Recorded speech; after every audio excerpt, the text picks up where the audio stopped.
The Jake Asman Show will begin shortly.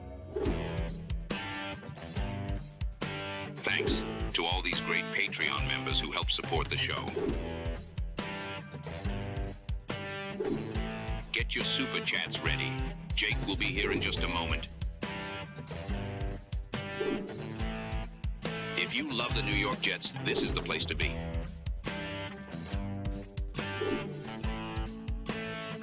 And now, the Jake Asman Show. The Jets might be 0-1, but Aaron Rodgers is alive and well. We'll break down the All-22 film from Rodgers' first full game as a Jet and also get into what went wrong for the Jet defense. Andrew Fialkow is going to join us in his weekly spot, so let's hit it and get it started. Man, our Jets are primed for a historic season. Great game. I know Aaron Rodgers did well tonight. Look, it's only one game. Everybody's complaining that the season's over. Week 2, they're playing Tennessee. We're going to win. I guarantee that they're going to win 37-29. We bleed Jet green each and every day. This is not the same old Jet. We have Aaron freaking Rodgers. We have Garrett Wilson. Let's go. We have Brees Hall. Please subscribe and hit the like button below. Super chat, baby. Cut the line. We have Sauce Gardner. We have Quinnen Williams. The Jets bandwagon is loaded. Now it's time to talk all things New York Jets. It's the Jake Asman Show. Here we go, Jet fans. Welcome in, everybody. Before we bring on our guy, Andrew Fialkow, for the first of many weekly film reviews now that the Jet season is underway, I want to remind the audience that if you missed our first show on the day, we had one of my good friends in this business, the great Joe B. Joe Beningo was on with us for about 45 minutes this morning, giving us his instant reaction to the Jet performance last night. So check that out if you missed it. Also, you can rewatch our post-game show from late last night. Big thank you to everyone who tuned in and was a part of the show. And I want to play this before we bring on Andrew Fialkow. So we had a big-time watch party at T-Squared Social last night. We're running it back this Sunday for the Titans game. Lane Train's predicting a Jet W. You have to be at T-Squared to watch it with your fellow Asmaniacs. If you want a little taste on what went down last night, why don't you watch your screen right now?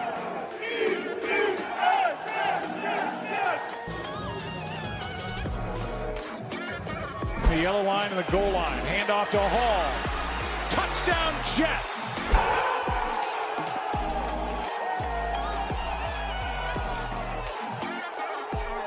They're going to get a free play. Rodgers is the master at it, and a touchdown by Lazard.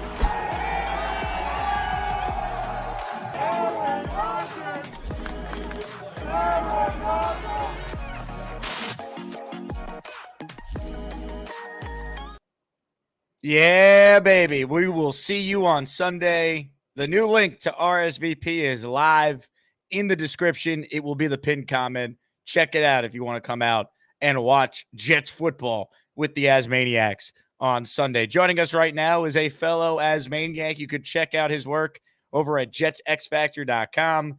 He is the great Andrew Fialkow, and he joins us now. Andrew, happy first film review of the regular season Tuesday to you. Yeah, happy that we're not watching what we were watching last year QB-wise, so kind of just went through the film today. I actually spent like the most time I've ever spent watching our film and was really trying to dig into what went wrong. And there's definitely some alarming things, but I wrote in your chat last night, I think we still need to relax. It's still week 1. There's still good to be taken from the game. So we'll go over all of that. So we were talking off air and like how we wanted to go about this. And I think the best way to do it is go offense first, then defense, and kind of break down the film. So we'll start with the offense because I think, based on what I saw last night and, even talking with you off air, certainly some things that you could point to and feel pretty good about if you're a fan of the Jets, which I'd imagine if you're watching the show, you are a Jet fan. So make sure you subscribe to the channel and like the video if you haven't done so already. But Andrew, he will do a screen share for everyone. Then we'll go through the film. Andrew, we have a lot of new viewers now that the season's here, so give people your background in football for why we should pay attention to what you have to say when you break down the film. Yeah. Well, I started off like normal, like everyone else. I would, if you're really interested in the game, you're gonna try and get to all the resources possible. So I used a lot of resources from YouTube and guys like Brett Coleman, the QB school, trying to learn from them. And then I actually landed a job while I was in college at the University of Syracuse. I landed a job as a remote recruiting coordinator for the University of Buffalo's football team. So I was under their QB coach there for about 2 years, learned a ton, and now invested in film and can't get enough of it, and just trying to spread the good word. Andrew is being humble. He knows how to break down film. He's got his own playbook. He wants to be a high school coach. I'd argue you should be maybe a coach on this Jets staff. You'd help the defense, but I'm just saying. Anyway, we'll get into it right now. Andrew's awesome, and if you're new to the show, you're going to enjoy what he brings from a X's and O's standpoint as we go through the All 22. If you have a question at any point, super chat it in. We will stop what we're doing, and we will do our best to address it. So Andrew's going to pull up the screen share here, but first I'll shout out King and Dreams, who says, I'm pissed. I spoke to you last night, B. I'm mad. I get it, K and D, but just hang in there, my man. All right? Hang in there. We'll go through the film as the Jets are doing today, and we'll flush it, and we'll move on. Silv with a super chat. The HB toss over and over again for 2 yards was hard to watch. Was 18 only given snaps to run block. Yeah, we'll talk about Mike Williams' usage. I think he only played, I saw 9 total plays. So I'll ask Andrew about that in just a bit. All right, let's get into it now, though. We're going through the offense first, all 22 film review. Let's go with Andrew's screen. It is now live. Go ahead, Andrew. We all can see as you break it down. Okay, awesome. Yeah, so this was early in the game. Not everything is going to be bad that we review. Like there's still good stuff to be had, and I thought this was a really good snap from Rodgers. So pre-snap, he was doing a lot pre-snap last night. He's just really just the guy that runs the offense in most points. Besides a couple of bad play calls from Hackett, I thought Rodgers did a good job getting into the looks that were good based on the defense's look. So here you're just seeing single high safety. You're looking press man all around the board. So it's not in all 22, but he changed the play, or he's going to give a little reload look. I guess not in this clip, to Garrett. And then just gets a good slot fade to Garrett. Like we saw this a ton with Rodgers and Devontae Adams. I think in this back line, so Brees, he's saying, Brees, hey, you stay in and block. I think right here he gave like a little, you see, so it's funny. Little hand signal. Boom. That's all it was. So, and then maybe the little tug of the jersey so they know whatever that hand signal is and whatever it means. It was to get into this man beater because you see, again, middle field safety, man across the board. They actually keep Conklin and Brees in. But just a 3-step drop, boom, balls out. And, I mean, Garrett here, we're going to have to run this back. This is so good by Garrett. Like, body control. I thought the timing of this was really good. If you watch Rodgers drop, snap, 1, 2, 3, balls out. So look, what we were seeing with Brock Purdy the whole night is like, oh my God, we can't get to him. Well, Rodgers had the quickest time to throw in the NFL this week, and it was evident. Back foot, balls out. Again, this is NFL open. It just is with Rodgers because he's so good with the back shoulders, and Garrett just going up. Look where the DB's hand is. That's in between Garrett's chest, and Garrett still makes a really strong play at the catch point, brings it in. And I mean, after this, I was really nervous going to the game about injuries and stuff, but this got me going. And I was like, okay, this could be a good night for us, but obviously didn't end up ending well.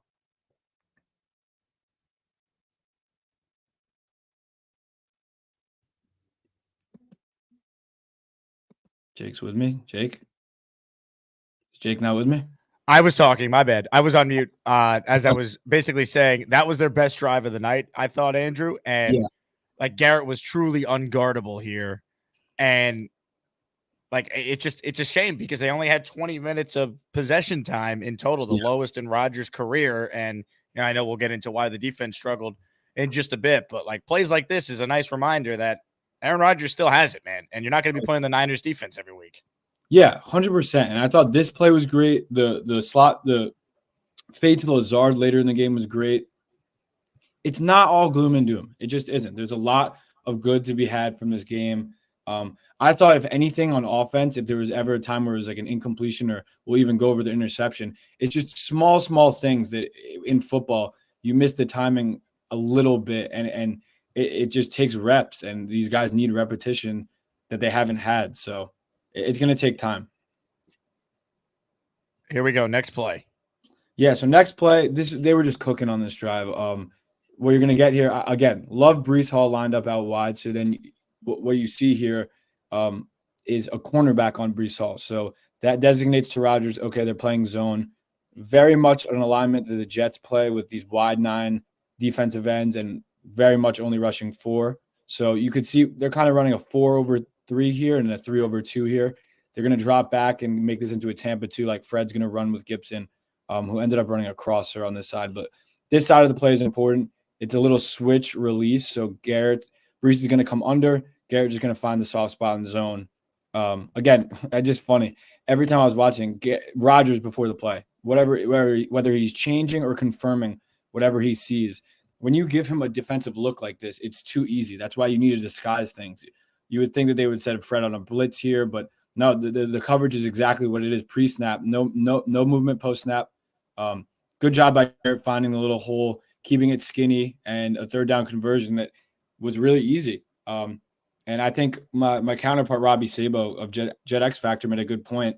After this drive, they really changed from a too high structure safety-wise to a 1-high structure, and it changed a lot. We just didn't adjust on defense. I'll get into that, but good teams adjust. We did not adjust. But for this play, just, again, good timing. Like, whenever you see Rodgers, if you're watching the game on the broadcast and he hits the top of his drop, it's one pat and ball out, usually going to be a completion. I'll show you the interception, and it wasn't a one pat and out. It was a hitch and then out again, and then he threw it after that, and the timing was off a little. But you love to see the timing from these guys. And when we watch Tyron Smith's film from February, March, this looks very similar. This huge lane he's giving him. And I thought Tyron Smith had a really good game, by the way. I know he had a penalty and gave up a sack, but Nick Bosa is awesome, so I'm not worried about that. But this is what you want. This is the offensive line played well. This is as good of a pocket as you're going to get in the NFL, and obviously Rodgers can deliver it from a clean pocket with the best of them. Dude, I thought the pass protection was really good for the vast majority of this game. For the first game as a unit after they didn't play at all in the preseason with a quarterback who hasn't played a full game in a year and a half. I mean, if you don't think there's positives from that, Jet fans, I don't know what to tell you. Like Aaron Rodgers went out there against an elite defense and is making plays like this in his first game back. Like they just didn't have the ball enough. Well, like I thought it was, I thought it was really impressive, especially on this drive, what the offensive line did when they were able to kind of get going here and converted on some of those third downs. It was really encouraging. Yeah, I agree. I think I tweeted kind of some of Rodgers' stats from week 1. His time to throw is 2.33 seconds, which was the quickest among all QBs. And then the O-line gave up 1 sack on 5 pressures. He was the least pressured quarterback in week 1. Now, I know that was on, I think, 21 or 22 dropbacks, but 5 pressures, not bad. I think Morgan Moses was the only one on the line that had a pretty not great game. I thought AVT and Tippmann could have been better in the run game also after rewatching it, but it's again, the five guys on the line have not played any snaps together, so it takes time to gel. This whole offense is brand new besides Rodgers and Lazard. That no one has taken snaps together.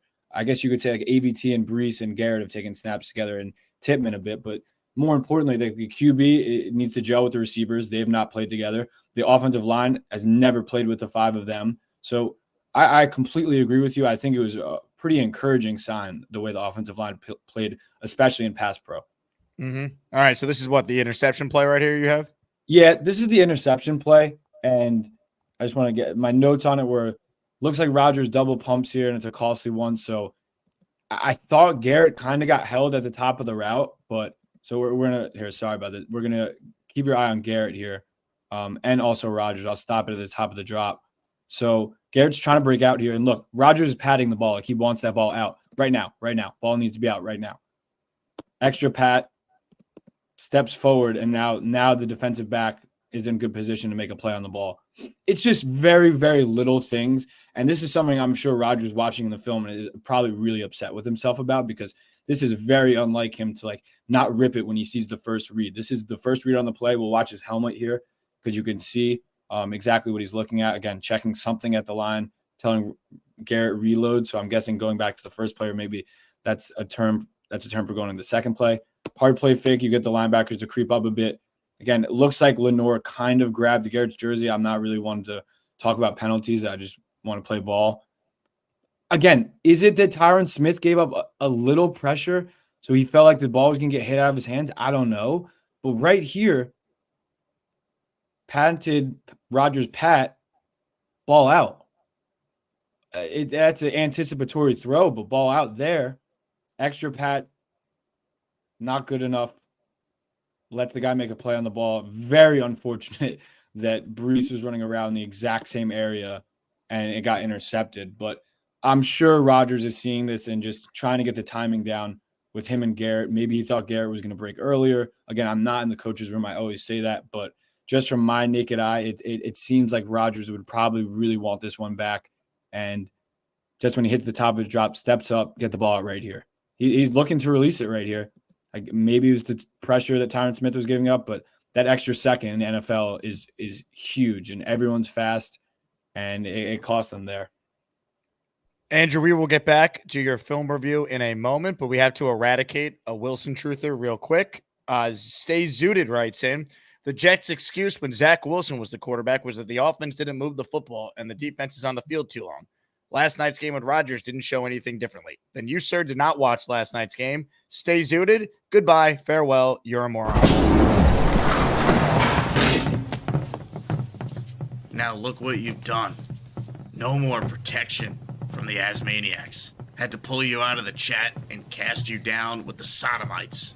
Some time in here will feel like you've been run over by the lane train. You understand me? You catch my drift? Give him another 24 hours to think about it.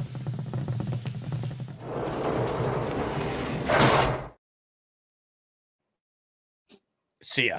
By the way, if Zach Wilson played quarterback last night, the Jets probably lose by 30 points. The only reason why we still had some optimism in this game when they made it a 2-score game was because of Aaron Rodgers. Do you have the hard count on film when he threw the touchdown to Lazard by chance?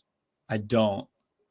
But that throw was phenomenal. And I'll tell you what, Andrew, is there another offensive play you have here, or is that it for the offense? Well, one, there's another offensive play I have, but two, I could also just pull that up quite easily. If you have it, yeah, we could show that, because I had Baldinger with some commentary on Rodgers. I wanted to play as well and get your thoughts on this. So Baldy, Massapequa's finest, NFL Network. This was about a minute of Brian Baldinger breaking down Rodgers. And Andrew, I want your thoughts as a fellow film expert here. This throw by Aaron was the best throw he had all night in the third quarter. He just ripped it on the outside to Lazard. Perfect throw, in stride. And when you watch it, it's just so certain exactly what he was looking at. Ball's out fast. Lazard gets a step on the corner. He's got a little bit of space. And then I thought he made this throw right here. This throw right here to Lazard, I thought was the same thing. Like, this is a great throw. Obviously, Floyd is offsides. All right. He's got a free play. Nobody's better. Lazard reads it perfect, throws his hand up in the air, and puts it right on him. Second touchdown of the night. Those were great throws. And this throw right here, this is a great throw. Like, these three throws to Lazard. Now, he had a bunch to Garrett on that opening drive that they had for a touchdown, or opening touchdown of the drive. But these three throws to Lazard were pinpoint. It's good to see him get involved. You always can take away something good out of every game. Yeah, I thought that was good stuff from Baldy. What did you think of that when you watched the film? Yeah, I think the timing was everything I was looking for last night. And on those first play and the third play to Lazard, the timing was there. Obviously, they have a lot of chemistry together. That's why I kind of said, like, on a show over the summer, I was like, I think everyone's really down on Lazard, and I think he could be decent, which hopefully is all we really need once Mike Williams comes back. I don't see Lazard playing a ton of snaps. Again, I don't know why, but Gibson was completely phased out of the offense last night. Like, did not see any looks really. So So maybe they want to use Lazard as a big slot at times. I wouldn't be surprised with that. But yeah, just talking about the free play, again, it's Lazard and him having good chemistry. Lazard knowing, okay, it's a free play. Let me just bust up the seam quickly. And that throw from Rodgers was flat-footed, 40-yard rope. Like that throw when he released it, if you watch the film, like I should have pulled that clip up because it's so impressive just to anticipate where Lazard's going to be. Like, I'm just so impressed by quarterback play in general, but that is just such a good throw to put right on him while he's running flat-footed. Not an easy throw, but 40 yards, and Rodgers still makes all those throws. So very encouraging stuff. We'll get back to the film review in a moment. If you like the hat I'm wearing, maybe you'll want to buy it like Jeremy Ruckert apparently did, or he knows Aaron Rodgers, which probably helps him get Huga House hats as well. Use promo code Asman at HugaHouse.com. Get the hat I'm wearing. Get the hat Bang Mateo's favorite football player, Jeremy Ruckert, is wearing. Once again, Huga House, big time sponsor of this show, big time hat of the guy who played quarterback for the New York Jets last night, Aaron Rodgers. Same hat I'm wearing or any of the hats from Huga House with promo code Asman. You'll get 15% off. Buy one hat. You'll get the second hat 30% off. Code Asman at checkout, HUEGAhouse.com. Shout out to Huga House for being a part of our show. All right, Andrew, we'll get right back into the film review here. Do we have more offense here, or are my eyes about to bleed when we go to the defense? Not yet. It's just the last offensive play because I think this one's really important. All right, here we go. Not the last offensive play, but maybe this was Rodgers' last play. I don't recall fully. This was the 4th and 1. Now, Brees's first catch on this 1st and 10 was a first down, and Bob Saleh standing on the sideline, whoever's in his ear, no one tells him whatever. Right after you see that replay, though, I don't know, as Jet fans, I was just like, oh, well, can't imagine this is going to go wrong in any way.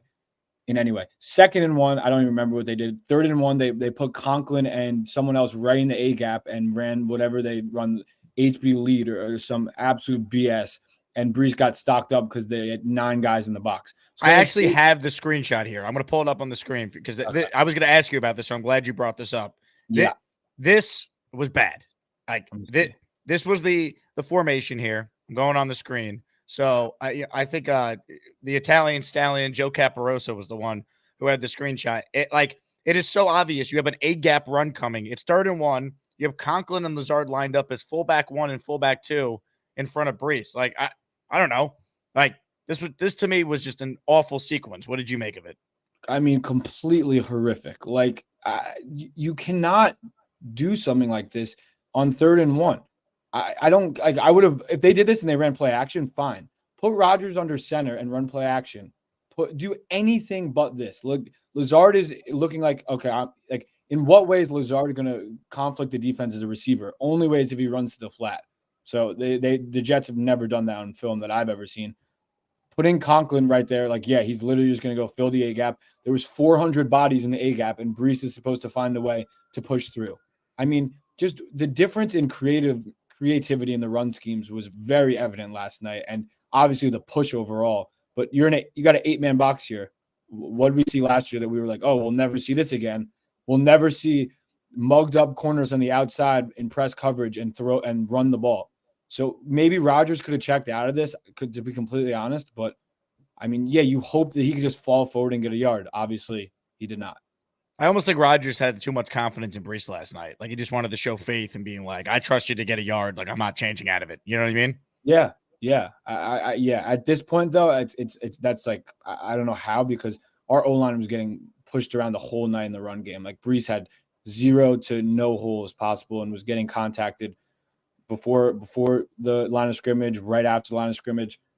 Again, Hackett, though, Hackett was not great last night at all, and he does not deserve to just be let off the hook, in my opinion. If you're watching live right now, we're talking with Andrew Fialkow. You could check out his work at jetsxfactor.com. Andrew's a weekly guest on this show throughout the NFL season, breaking down the Jets All-22 film. He'll join us Tuesdays right at this time, 4 p.m., and we appreciate Andrew being able to join us today because last night's game ended late, which means Andrew got up early and he started breaking down the X's and O's, breaking down the film for all of us to learn and enjoy on the show. I would say enjoy most weeks. This week is going to be a little tough, but continue here with the play on offense that you wanted to show before we get to what was a horrific performance by the defense. Yeah. So this was just the play right after what you just showed. And look, I don't hate the play call. It's just going to be a slant flat. So Brees going to run to the flat, vacate the linebacker. Rodgers knows he has man. So Rodgers like, okay, this is a good look. We always will trust Garrett. I don't know which corner this is. It's not Lenore or Ward, though. So you're like, okay, well, I might be their third corner. I'll trust Garrett to win. Now, I thought this was really important because the timing of this rep is off. So I know in the film room they're gonna make this right. But Rodgers takes a 3-step drop. Now I want everyone has to watch this just look what I'm talking about. Rodgers gonna take a 3-step drop. Garrett is gonna run a 1-step slant. So with that timing, it doesn't make sense. What Garrett needs to do is run like a 3-step slant so that the timing of his drop is synchronized with the route. So I'll slow it down and show you guys. Garrett takes 1 step. It's a good step, very quick, right off the line, and then breaks in. Now, Rodgers is not ready to throw the ball yet. So Rodgers is taking his 3-step drop, 3 steps. He had separation, but now the corner is back in play. And to be quite frankly, it's not even a great ball because I don't even know why Rodgers is fading away there. I'll never question his arm angles and the base he throws from. This is just rust. That's what it is. First game back, timing's a little off between two guys that have never played together. Right, exactly. And Garrett here, like it's very concise. Like in the playbook, it's detailed. Probably not. I would assume that he's not supposed to run a 1-step. Someone did something wrong there. Either Rodgers took a 3-step drop when he shouldn't have, or because right now it should be ball out right now. Like ball should be leading him up the field right now. But then the slant continues going. It's almost like Garrett's like, wait, why is it not the ball not on its way yet? Ball's on its way now. May have gone tipped. 22 also hit Garrett early on that, but they weren't giving us any flags yesterday. Again, not complaining about that. But this just screws the timing up of the play, and it's something that they're going to get right. I honestly don't even mind that from Rodgers because what he's doing is just buying himself some space because, to be quite frank, Moses was losing this battle all night. So buys a little space in the pocket. Like, fine base. And the timing is just off. And he just hit him a little early. I don't. That's a bang play. I don't think they would call that anyway. But that was something I wanted to show because these are plays we're going to hit next week. Like next week, this play will be hit if they want to play. If they want to play one high and man across the board, we're going to hit this play for a big gain next week. And I'll be breaking it down saying that the timing was correct. Yeah, it's one of those things where one, you're facing a great defense, a hostile road environment. You're on the road, and Rodgers has not played in a year and a half. And I thought at times he looked like vintage Aaron Rodgers. Like I could live with it, man. Like the Jets drive where they scored the touchdown that ended with Brees. So it was the greatest offensive drive that they have had since when? Like they converted on 3rd and long 3 times on that drive. Like it just doesn't happen. I think the most the Jets converted on in a touchdown drive last year in 17 games was 2. They did it in their first touchdown drive of the year. They converted on 3rd and long 3 times. I agree. Watching that, I was just shocked as it all went down because it's just not something we're used to. But you're making good points about the rust. Like he legitimately hasn't played in so long. And I think he did a lot of good stuff last night. So I still want to get back to Rodgers after the defense because I was just looking at some stats about his movement during the game and similar to how Kirk Cousins, everyone was saying he didn't really move much because of the Achilles stuff. So I was intrigued to understand if it was the game plan or if they're nervous to get him on the edge because we didn't really run any play action boots. But I'm hoping that's just because it was his first game back. And I didn't think he was bad mobily. I just didn't think they really asked him to do much mobily, whether it's play action type stuff or getting out of the pocket. So that's still something that I'm looking to see. But if he's a pocket passer for the most part, he's still a damn good one. So I saw Rodgers on McAfee today say that, he feels 100% healthy, but he's like watching it back. He's like, as we continue to play more and more, I feel like I could use my legs more. Like I'm just going to be more and more comfortable just doing it. He's like, I feel healthy. It's just like actually doing it in the game is like the next step for him. So I agree with you. I do think we'll see Rodgers on some PA rollouts, more design plays going forward. Like that's why it's like It's week 1, man. There's 16 more games. This offense will evolve. I guarantee you Mike Williams plays more than 9 snaps in future games for this team. Yeah. I'm really glad that he said that. If he watched it back, and like you said, he's just to it's more about him getting comfortable with the leg. Like once he's fully comfortable with it, I think we'll be in a better place.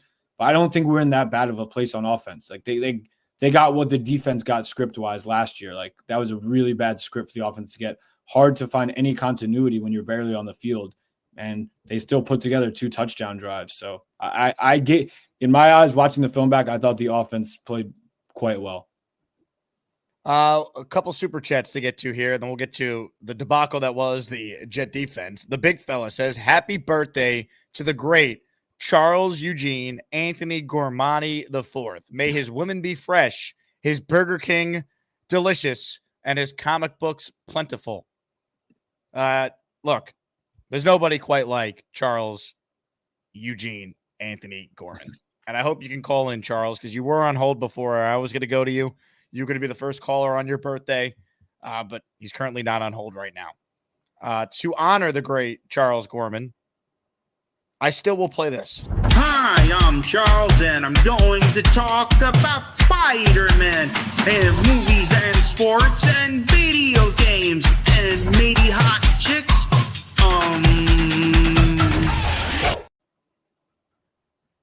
Yeah. Aaron messed up. Disliked a lot of the play calling from Hackett last night, hoping when Mike Williams is up to speed, they have some packages for Lazard and Williams on the outside. Garrett in the slot just for some open looks. I definitely could see that. I also was surprised how little Xavier Gibson was used last night too, Andrew. Yeah, I was shocked by that. I was also quite surprised. I mean, not really, but Corley didn't play at all. And I thought he was going to get maybe a couple like jet sweeps, a couple like fake jet sweeps, anything to get him the ball. And we didn't try and get him the ball once. Watching the tape back, Hackett, not a good game. I think I give Rodgers all the credit for like all the good plays because he's checking them at the line. And he's, I know we've said it time and time again, but he's really the coordinator at some points. When there's run plays called, he's going to run them. But I think once Mike Williams is back, this offense is going to look very different, and it's going to be a lot more efficient. And I still think the Jets offense looked good last night. Carly wants to know, when is Fialkow coming to a meetup? Well, I got news for everyone who's coming to the Jet home opener. Yes. Andrew Fialkow will be my special guest at the L5 tailgate beforehand, baby. So I will stop be by, meet Fialkow. He's agreed to take pictures, shake hands, kiss babies. He's going to be doing it all in the parking lot. I'll be there. I'll be there with, so I got some special guests, but I'll be there with my full family and two friends that are probably, I think, watching the show right now. So they'll be there as well. Shout out your friends. What are their names? Evan, who's definitely watching the show right Evan? now, and Alex will be there. All right, Evan and Alex, shout out to you. Carly says Fialkow and Connor Long are locker buddies. Is this true? You guys are locker buddies in 7th grade this year? I think we requested for it, but didn't get it. It was one of those things.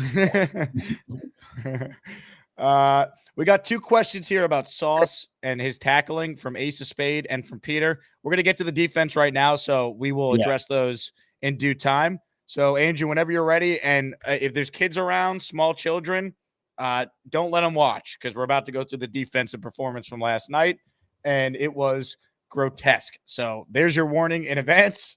Now we'll get to it with Fialkow's breakdown. Go ahead, Andrew. Yeah, so, man, watching this back, it's very concerning. The ease at which the O-line was able to get to the second level and all these clips was just incredible. I thought the Jets did a really bad job matching personnel, meaning when the Niners had 12 personnel in the field, we basically had Ashton Davis in half the time as a sub-package linebacker. Him as a run-fit guy over Sherwood, I don't understand in any way. They're not even in the same category weight-wise. I think Sherwood's actually really good fitting the run. I thought he didn't play bad last night at all. But just first – and I think the issue here, and I think people are going to mention it, is Salah's and Ulbricht's defense is very, very stubborn and vanilla. So this is how we line up on every play. First off, if they wanted to run in the C gap here, this is so much space. Like, I just don't know how we could not adjust the entire game from this 4-down lineman look that you easily can find when they have 6 guys in line of scrimmage. At least 2 are going to get up the field, and probably 3 because they leave a guy unblocked when you run zone to the other side, and they're going to climb and get our 3 guys. And then, wow, Sauce or Tony Adams, who played a hell of a game last night, I thought, watching the film, are going to have to make a tackle. And what Sauce really bad at, in the run game, he's not good at tackling. So here's just a play. I think it was zone toss. I mean, the ball is not even in Jordan Mason's hands yet. And look how many guys they have on the second level. This is incredible. I mean, Quincy Williams made a great play here, and it only went for 6 yards. But Kittle's about to get a block. This guy's about to get a block. He's about to get a block. This is all on the second level. Quinnen got chopped down. Clemens, I mean, he can't hold an edge if he was paid $30 million to hold the edge. He couldn't do it because he's so excited every time he's on the field. I cannot watch Clemens anymore. Like, it's infuriating. So he gets pushed inside. Immediately the play is screwed because he didn't keep the edge. Then Sherwood gets, I guess that is Sherwood there, gets absolutely moved out of the play. Great job. Only person that showed up on this play. Good job by Quinnen to come back. Is Quincy, who makes a huge hit, and the gain only goes for 6. I thought Holmes played bad last night. I thought Clemens played horrible last night. I don't think Jermaine. But I thought Michael Clemens was the coaching darling, and he was here to save the day. We don't need Hassan Reddick. It's Jake. It's forever going to dumbfound me how this coach. He must have something really bad on them because these coaches talk so highly of him, and we're all watching the same tape where his head's never up. He doesn't even diagnose it. Oh, the run's going to come to my side. Let me take the block on inside. No, you take the block on the outside. So you push the run back inside where you have bodies. But he doesn't do that. Great job by Quincy here to defeat this block and make a play. But it's going to get worse. And I just can't. I don't even want to watch that play again. So we'll go to the next play. Thank you. So, again, shocking. But even more shocking now, it's 2 tight ends on the field. Ashton Davis is in as our sub-package linebacker. So he's in the box fitting. God knows why. But, oh, wow. Shocking again. Our defensive line is as wide as could be. So if they wanted to run the C gap and just knock the hell out of Ashton, they could. But I think they run like a split zone to the right side here. And I don't even think Mason gets touched for the first 10 yards. Ready? I'm going to show you how quickly, again, they get upfield. This is actually this is not just bad on the defense. This is really good on the offense. So 82 in motion. Okay. He has the ball. This is Jake. You could run for 10 yards in this scheme as well. Lyman on Ashton, done. Lyman on CJ doesn't do a good job getting around it. Kittle is going to go get Quincy, and Jordan Mason doesn't get touched for 10 yards until Tony Adams makes a good play. Now, where is everyone? This is insane. A great question is we're so out leveraged because of how wide our defensive line plays. Like the where is everyone problem is you have a guy like Tack McKinley on the edge here who's never going to be in the play. Little did I mention that somehow we'd slanted Solomon Thomas and Quinnen to the opposite side of the run, which is just very unlucky. So they're all 3 of these guys, boom, out of the play. So we're already playing 11 on 8, not really 11 on 8, 8 on 8, basically. Who is that? Is that Will? Will was really bad in the run game also. Like Will McDonald, we drafted you in the first round. You're taking on a tight end block. You need to be better than that. It's got to be. That's like almost like I don't even get if he is playing with effort. He's got to be stronger at the point like that. I can't with that, but whatever. Mason doesn't get touched for 10 yards. This was all night. I'm not going to show every clip because I was going through the film. I'm like, wow, I could literally give Jake every single run clip where they got 5 yards a pop, 8 yards a pop, 10 yards a pop. Now from the end zone angle, look, Will has to do better than this. Like he's like tentative, like, oh my God, like, yeah, it's split zone. Will, you've seen it 400 times. Take the block on, knock him on his ass and go make a play. It really fires me up because this is not good. This is real bad. And yeah, 68 and Kittle, who's a great run blocker, gets the second level. Jake, you would run for 10 yards through this hole. Anyone in the chat would run for 10 yards through this hole. And then Tony Adams is forced to make a play from the safety spot. I'm not running that play back either. I can't see if anyone has any questions, but that's all I'm going to say about that play also. Who had a good game on defense? We know the defense sucked overall, but who actually played well when you watched the film back? I think Sauce played really good in coverage. He had 2 targets, no catches. He's just unbelievable in coverage. I think Tony Adams had like 11 tackles, which is usually a horrible sign because if your safety's making that many tackles, it's because of plays like this where it's getting to the second level so quickly that he's having to come through as the alley player and make a play. But I thought he played well. He didn't miss as many tackles as the defense. The defense missed 18 tackles total. I thought Quincy had a good game, but I didn't watch the film like you did. Yes, I think Quincy played well. I don't think CJ played bad either. Like here, like CJ, you're just peeking inside and then he goes outside. It's a good run by Mason, but the D-line overall played really bad. Like no one was even good. No one was close to good in the pass rush game either. I think Quinnen Williams was the only guy who had a QB hit and he had one. I thought Michael Carter played a good game. I think he always plays well, but he was like even that Ayuk drop. He was right there in coverage. It was absolutely dime by Purdy. But I think he's very consistent. Like the drive where Sauce was out, DJ got burnt a few times, which I think we're all going to have to get equipped to this year. But the defensive line played so bad. I guess Sauce played well in coverage. The linebackers were okay. And then really the D-line, I can't imagine what's going on in the film room for them today. Look, to me, this reminds me of the Dallas game last year or the Bengals game 2 years ago. And it proved to be an outlier. And Robert Saleh is going out there and he's basically guaranteeing they're going to get the defense fixed. I have a lot of faith in the coaching staff. That said, we're still talking about a defense that is trying to replace Huff, JFM, Quentin Jefferson, and there's a bunch of unknowns with the guys that are trying to replace them. The one known is currently not inside the Jet building and hasn't been since April. So that's a problem. Like this idea that Hassan Reddick is a luxury, like the Jets tried to spin it with their side of the story with the whole thing, I thought was BS at the time, and it looks even worse after a night like last night. Yeah, I completely agree.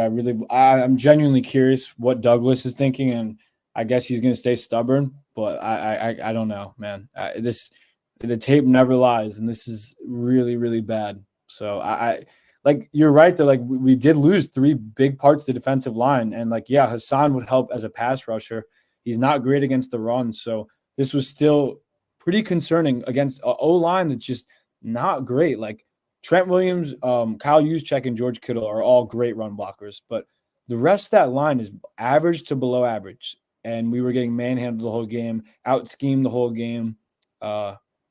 It's concerning. It really is. Ace of Spade wrote, every time Sauce tackles, I worry he may get hurt. I mean, that's what happened with the stinger that he dealt with when he was out of breath, right? And by the way, I know Sauce is not the greatest tackler. I don't think he's a bad tackler at times, but the difference between Revis and Sauce, Darrelle Revis was the best tackler I've ever seen from a corner. Like Revis was so good against the run, and Sauce is great, but like, can we calm down with the Sauce Revis stuff? Like Darrelle Revis, I think people forget how good he was as a tackler. Yeah, Revis was always a great tackler. I think Sauce, watching the tape, he shies away from it, and then the next clip, after this clip, I'll show you, sometimes his tackle attempts are pretty below average, but the last thing you want, like the offense, their goal is to get our corners and safeties to be tackling, and that's what continues to happen. So it's really just an indictment on the coaching staff, and I was just really disappointed that there was zero adjustments made. Like, I think this is the third quarter now. Like, there's been no adjustments made. I'm just going to run this clip. They have Surratt in. I guess that's an adjustment. I think they blitz. Bring the you have, like Robbie Sabo had a great tweet again about you have to start changing looks up. It's just like if a pass game is playing well, you start blitzing, you start sending simulated pressures, anything to screw up the rhythm. We did nothing to do that. What's new? We're in this 4-down set. No one threatening any gap, and again, it's just wide zone. It's very simple stuff. Wide zone. Jermaine gets absolutely manhandled by Trent at the point of attack, which it's going to happen. Surratt over pursues. Sherwood over pursues. He doesn't get touched for 10 yards. It's just like the continuation of it. It was really concerning to me, and I just don't understand. We'll see here again how good they were doing it. Okay, again, he just touched the ball, and they're about to have a hat on every single player that can make a tackle. Hat in a hat, hat in a hat, hat in a hat, hat in a hat, hat in a hat, hat in a hat. So they got, again, 3 guys climbing to the second level, before he even touched the ball. If you watch any of the Jets clips from last night, our guys were having so much trouble climbing second level. Because I was like, damn, like I wonder if like we were like even close to this. Not even close. Mason's gonna have all the blocks set up for him.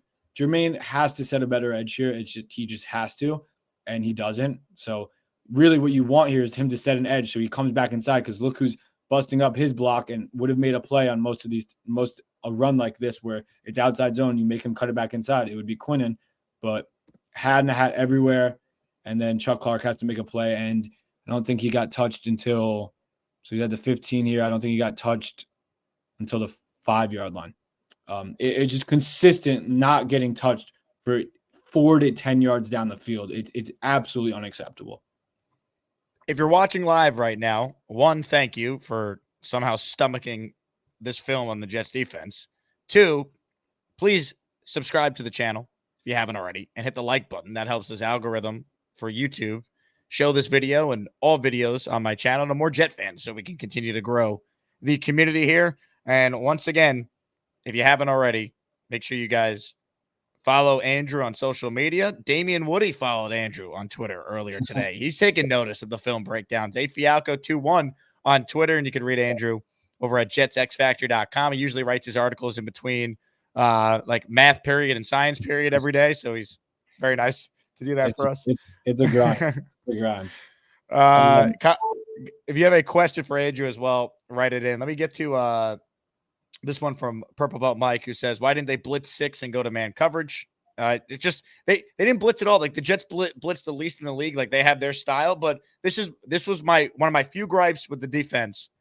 At times, I feel like they're too stubborn and we do it our way, and that's it. Like I don't know. You're getting gashed last night. Switch it up. You got Aaron Rodgers at quarterback. Do everything you can to get the ball back and force a turnover, and you have a chance to go down the field and score. Yeah, I completely agree. I don't think like the blitz and just like give it up thing. It's like, I mean, the blitz and just play man coverage is like a possible thing. They were running 13 personnel. Like I'm about to show here. And look, this is the last rep we're going to watch of the defense. And there's a printer next to me that's going off, probably printing some homework. So that's really annoying. Wow. I'm just going to move away from it. We can't hear it, just so you know. If you can't hear it, then I don't care. Okay, so last run play that was like really concerning. Shocker, Holmes and Clemens both get disheveled off the line, displaced. Again, Clemens, your only job here is to set the edge. Like that's your only job. And he gets pushed all the way inside. And now I know what you said about Sauce. I just thought this was like this is like an unacceptable tackle attempt. He gets on a knee and like thinks he's gonna make a tackle. Full time, like you want your corner to make a better play than this, and then it ends up being a 9-yard gain. Again, just more horrible reps where this play is supposed to come. I think here, yep, there's running inside zone, so he's reading it. Oh wow, these two guys that Clemens has no idea how to pursue a tackle, and he over pursues the hell out of every play. He's sprinting forward like. Because all he cares about is making a big hit and taunting the guy. And he gets. You know who makes that tackle? JFM.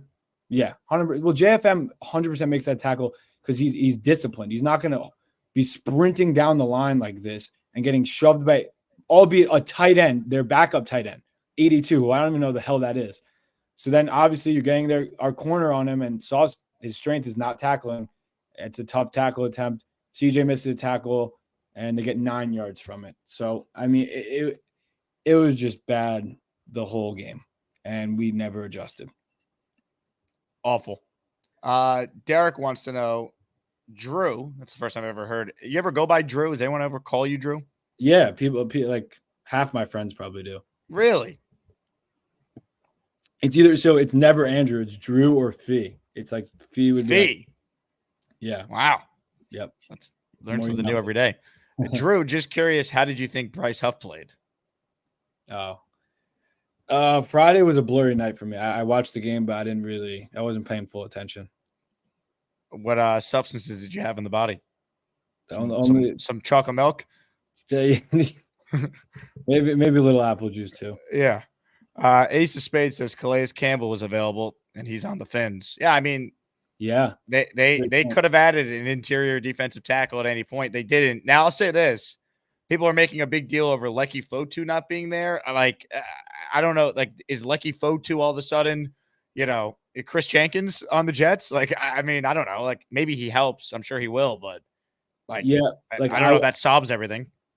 I would rather him than Holmes. I definitely like Lecky's at least like a 300-pound guy that was supposed to come on and like take on double teams, but he's not like what you're saying. Like, he's not going to change so much for the offense.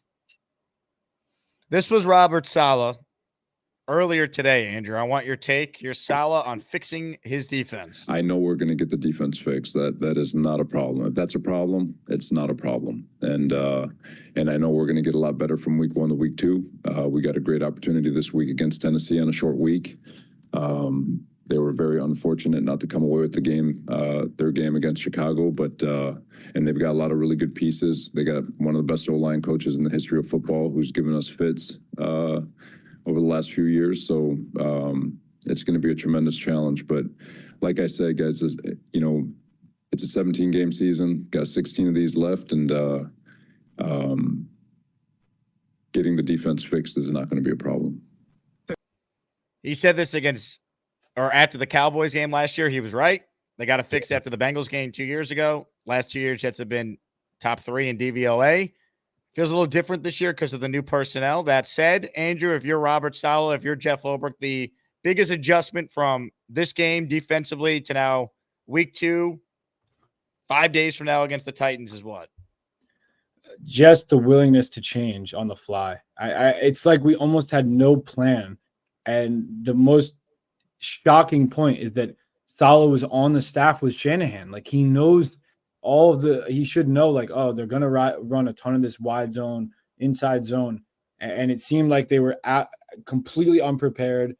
To be quite frank, I don't listen to Saleh's interviews anymore because he really is just a robot to me at this point. And I don't care what he has to say anyway. I want to see it on the field. But look, they have to be willing to change. It's just the game of football. If you're not going to be willing to adjust on the fly or able to adjust on the fly, what's going to happen is the same thing that happened last night.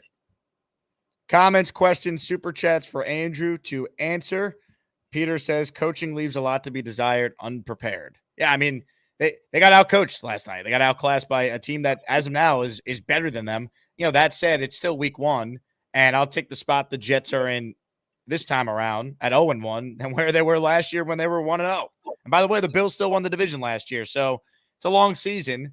And if they play the Niners again, we'll be happy with that because that means it's in the Super Bowl. So that might have been the best team they play all years. And we'll find out if that ends up being the case. But, I'm annoyed, but I'm also not going to sit here and do doom and gloom because I don't believe that to be the case, 1 game into a 17-game season. Yeah, I'm not doing it either. We still have Rodgers going into week 2, which is something we didn't have last year.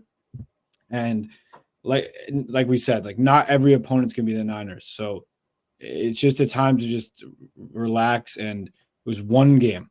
It's always the week 1 overreactions. Rodgers said it in the interview. He said, if we win, they're going to say Super Bowl. If we lose, they're going to say whatever. He said, worst team ever. So it's just 1 game. But again, I'm okay with the only concerning thing being on defense. I thought offense was encouraging, and that the offense runs the NFL. So that's an encouraging thing to take from the game. Purple Belt Mike checks in. I wanted a Victory Tuesday super chat, but I guess we got to wait till Monday.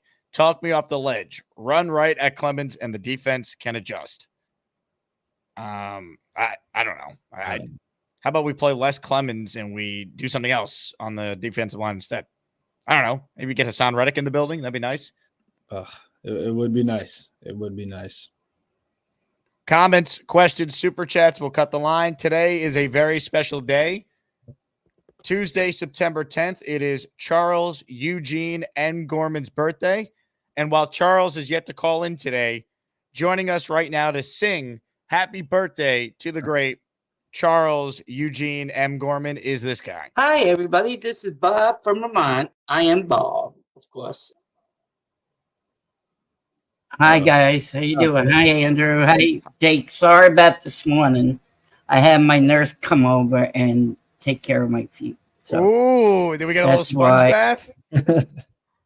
No sponge bath. What do you She mean, no just sponge kicks bath? my feet. Okay, so can I talk a few things, then I'll sing to him? You can, but can I give you some breaking news, Bob? Yeah.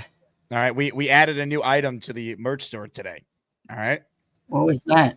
Well, you're gonna have to take a look. So we launched the entire line of Edgemo shirts, right? The emoji line. Yep. Well, Emoji. just added to the store is the "Calm Your Freaky Down" T-shirt. Oh, I heard they were asking for that. Yeah. The people wanted it, Bob, and we came through for the people. Right. No, I heard them do that for you. JakeAsman.com. It's the place to be. Right. I know. Someone's got to rock that at MetLife. I would go nuts. Also, if anyone, let me say this. If I run into a listener at any game this year that is wearing Bobby Midnight merch, all right, I will basically buy you whatever items you want in the merch store, because that will be epic if someone wears a Bobby Midnight shirt to a Jet game. Well, I'm going to wear mine. Well, yeah, but you're Bobby Midnight. It's different. Okay, that's right.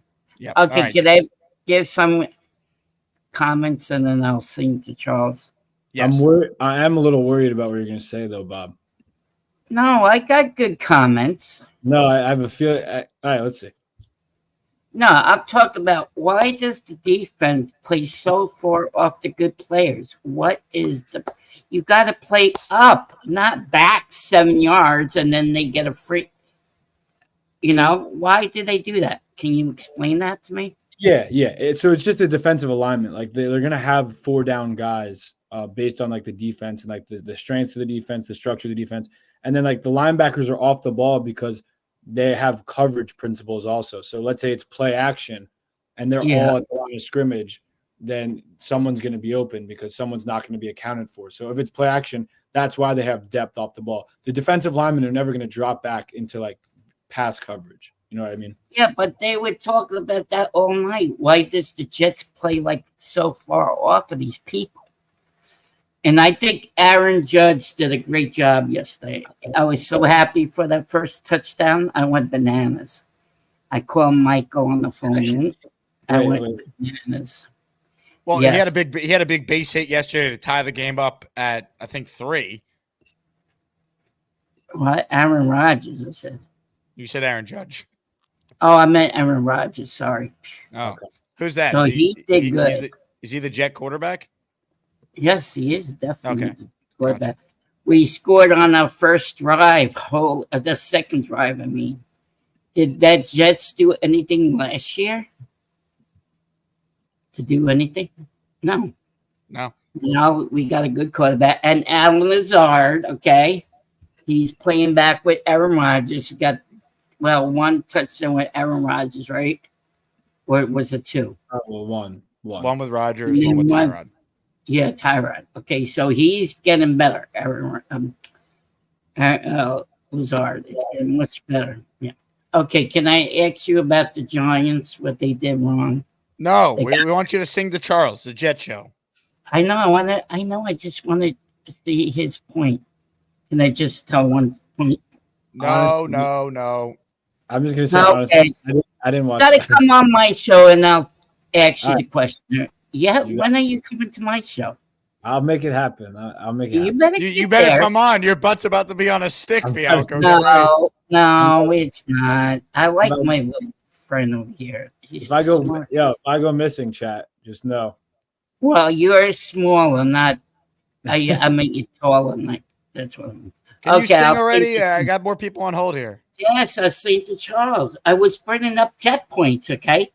Are you surprised? That was good stuff. Thank you. They were good takes, Bobby. Very good takes. Thank you, Jake, for noticing that. Thank you. Okay, put me on full screen. We got a lot of demands. Okay. Well, you say you want me to sing to him. Yes, start singing. Happy birthday to you.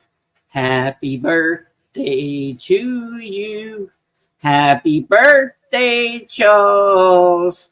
Happy birthday to you. And I hope you have a great day. How's that? Tremendous, Bob. Well done. Thank you. Andrew, when is your birthday? January. I'll sing to you in January. What about yours, Jake? September 18th. Hey, Really? Are you kidding me? No, why would I lie to you, Bob?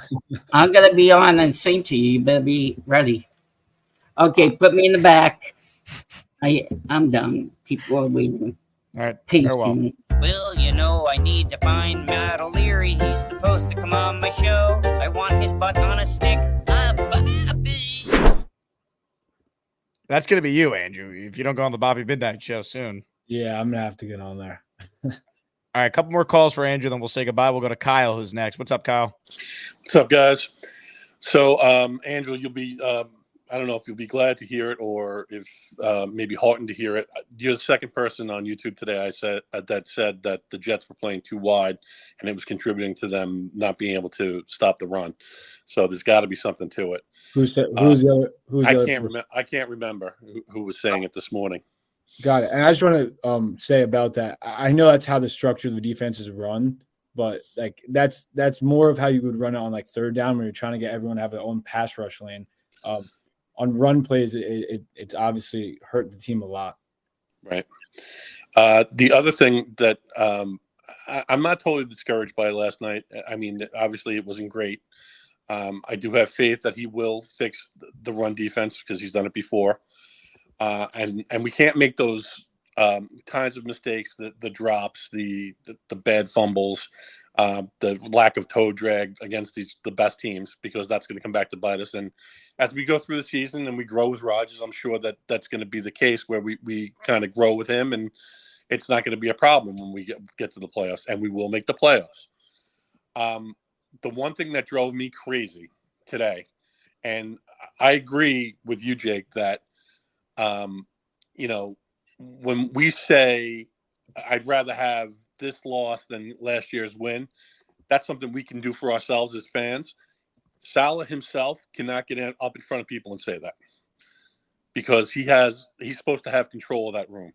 It drives me nuts that he's still making excuses. Well, is there evidence that he doesn't have control of the room? Like, I don't think it was an effort problem last night. No, but I mean, like, you understand what I'm saying, though. Like, it's a bad signal. It's terrible. It's terrible if they lose to the Titans. Then you know what I mean. If they bounce back like they're supposed to and win these next couple of games where they're going to be a favorite in, then you're going to be able to move on from a week one loss. Like the Bills lost week one, they won the division last year. It's one game. I'm just trying to give some insight into why people get a little frustrated with Salah. And people get frustrated with Salah because he's 18-34, and they refuse to add any nuance or context to the record. No one's saying he's Vince Lombardi, but I think we got to give him more than just one game with Aaron Rodgers before we. And I'm not saying we don't give him one game. I'm not saying we don't give him one game. I'm saying that the reason that people get frustrated is that sometimes he looks like a deer in the headlights.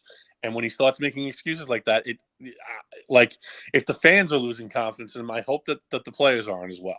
Well, they asked him, the question was worded like, do you feel better about your team today than you did at this time a year ago? What's he supposed to say? No, I feel better a year ago when we lost Aaron Rodgers in the fourth place. So it was kind of like it's kind of like leading the witness. So I think when you hear that soundbite here, it's like a little misleading if we're going to kill Salah for that. Dare I say it was a loaded question, right? A little bit, and I'm not making excuses for Salah. If he doesn't win, he's out of here. Like I don't need to defend Robert Salah. Like they either win and he'll be the coach, or they don't and he's gone. It's very simple what needs to happen this year.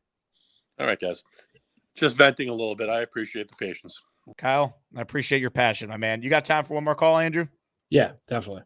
Ladies and gentlemen, a guy who was in the house last night, Mr. Weed. Hello, Weed. What's up, Jake? Don't worry, I'm not on a bike this time. I promise. You like my background? It looks good, Weed. I'm Trey glad looks to see very, that very Dre handsome. I'm glad to see that Dre was shorter than me last night. It adds justice to this picture. He wants it as a T-shirt, so tell Cardi to get on that. I'll let her know. Don't worry, Jake. I'm not worried about this team. A little bit of rust shaking off. Our offense played nice. Rodgers played well. I'm not worried at all. We're going to kick the Titans' ass next week, and we're going to start our 19-1 journey. Weed, it's going to be majestic and magical. All right. Weed, will I be seeing you at T-Squared on Sunday again? Of course. Well, me and Clancy are supposed to go. So if we leave at midnight on Saturday, we should get there on time for the game because he takes forever. Weed, thank you. Andrew, your thoughts? Like I said, he always looks like he's having a good time. I was actually curious if there's anyone waiting to call in that had any questions about the game. If you, I don't know if you were able to see if anyone had. I miss every comment when I'm doing the film, but I'm down to answer a question. Here's one from Bradley. He goes, "Do you think Q on the edge is exciting for the season?" They did use the Quinn and Williams and lined them up on the edge a few times last night. What do you make of that? I don't mind it. I like that he can do both, but we just don't have that much depth on the inside anyway. So I don't know. I thought he had a pretty quiet game. He was getting double teamed a ton, and we couldn't beat them anywhere else. So look, Hassan Reddick would change this defense drastically. It would just help get a lot of the attention away from Quinnen. And right now, McDonald just not doing it in the one-on-one. So they're not. Titans are going to watch the tape from last week and probably go around the same pass pro game plan that the Niners had. I have Phil on the line if you want to take Phil's call here, Andrew. Sure. Yeah. All right. Hello, Phil.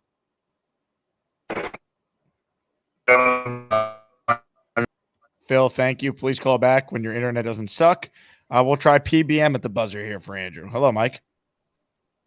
I meant to say we can't adjust because they just ran the ball, towards Clemens wherever he was. And I think that we need to get Leonard Taylor in there instead because Clemens, he can't set the edge. I don't even care that Taylor is not an edge rusher. He's a defensive tackle, but someone else has to be there besides him because he sucks. Can't stand this guy. I'm going nuts, man. I'm going nuts. Talk me off the ledge because I feel like we're going to get run on this week too. I feel like fucking shit, to be honest. I think this week's going to go a bit better.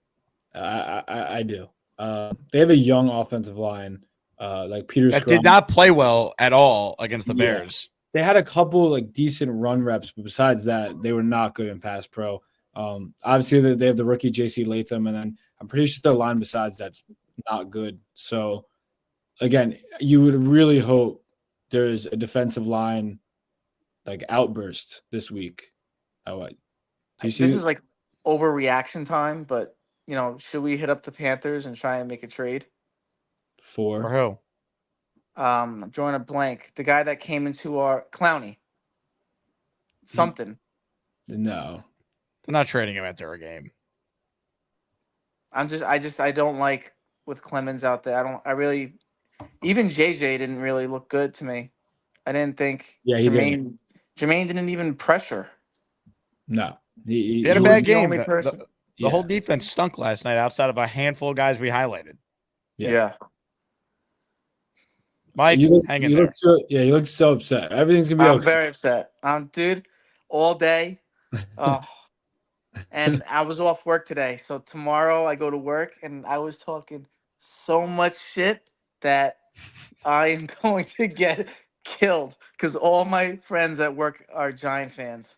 Well, so, you have a pretty easy retort if they're Giants fans. Yeah, but I said there's no way we're going to be as bad as the Giants, and they weren't. They weren't good, but by Giant standards, the Jets look like the 1968 Jets last night.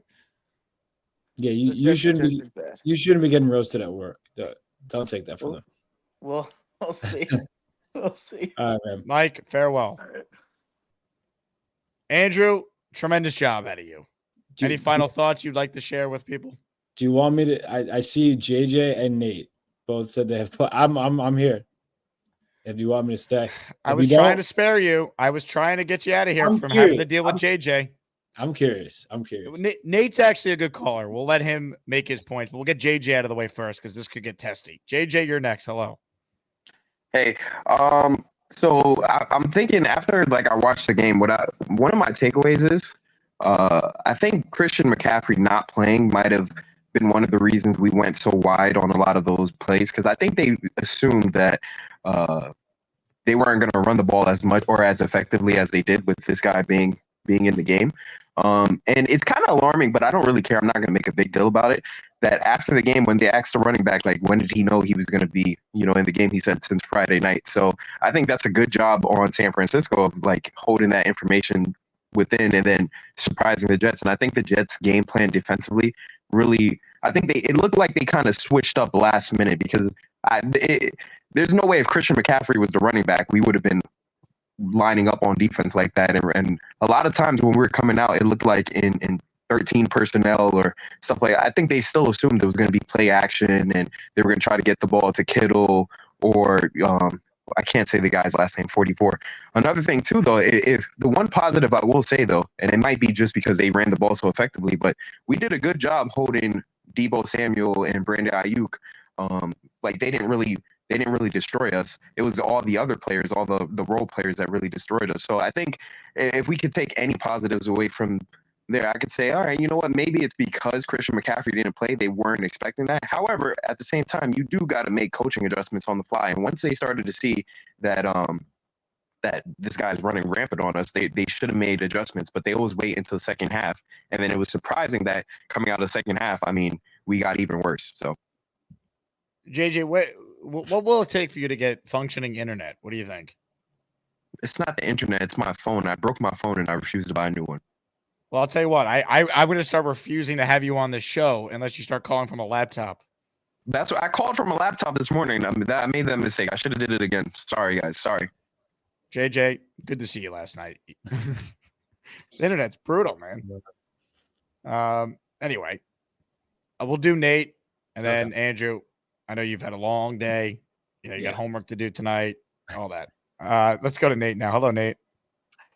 Andrew, Jake, how's it going, guys? I missed a lot of the earlier segments, so I'm gonna go back and rewatch it. So pardon me if I'm going over questions that you already covered. How do we fix teams? I know we demand a lot of our middle linebackers and coverage, and like we have good linebackers to do that. But it seems like that's definitely a weak point. And like, why would you even attack our corners? And like, how would you fix, or is there a way to fix how teams are going to attack us up the middle, both running the ball and with tight ends and the screen game and running backs? That just seems like why throw at Sauce and Carter and all these guys when it just seems like year after year we get killed by the tight ends, running back, screen game, that type of stuff. Yeah, well, the reason why our defense is so susceptible to the run is because of the way we structure our front, which I went over. I think it's just like a wider front, which makes our linebackers have to account for multiple gaps. That's why Quincy and CJ were so good last year, because like they were making hero play after hero play. When Quinnen was getting double teamed and a run would go by him, before the O lineman was able to climb up to the second levels, Quincy or CJ were making a lot of plays.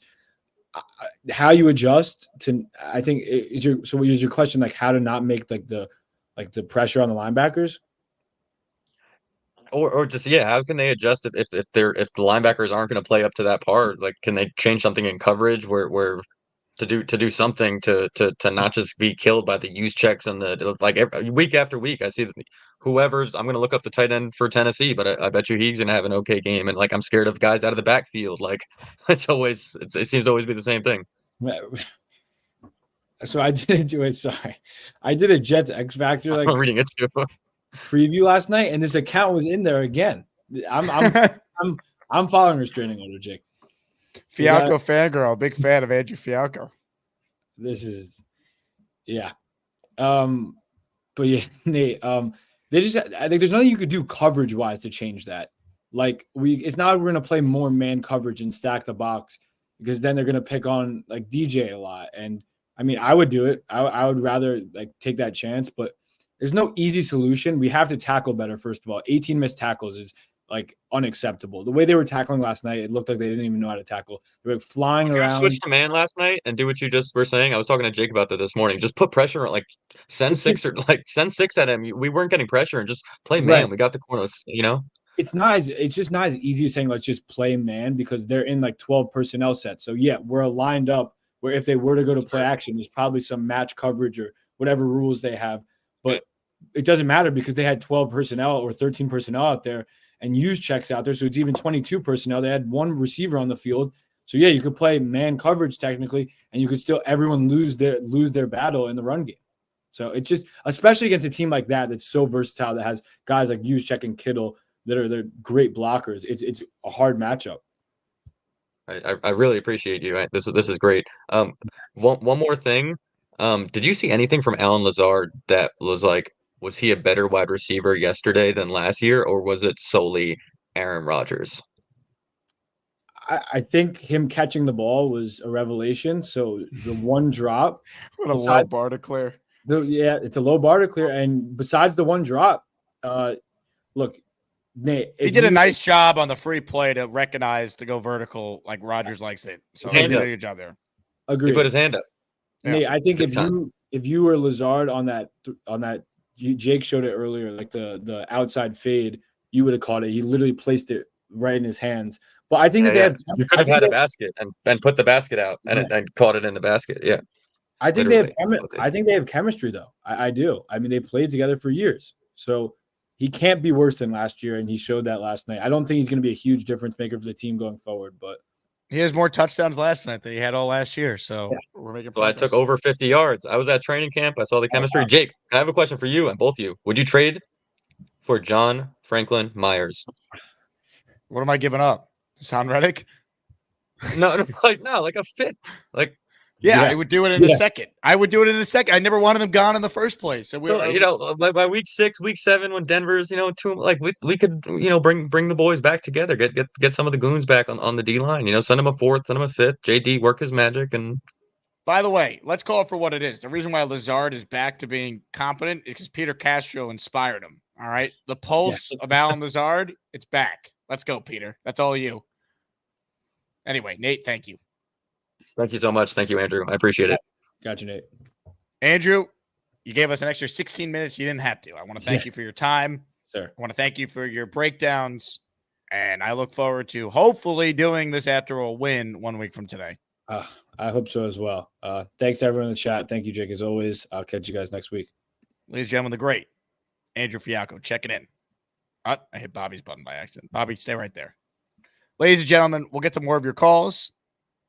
A reminder that if you haven't RSVP'd already to our watch party for this upcoming Sunday at T-Squared Social, make sure you do so.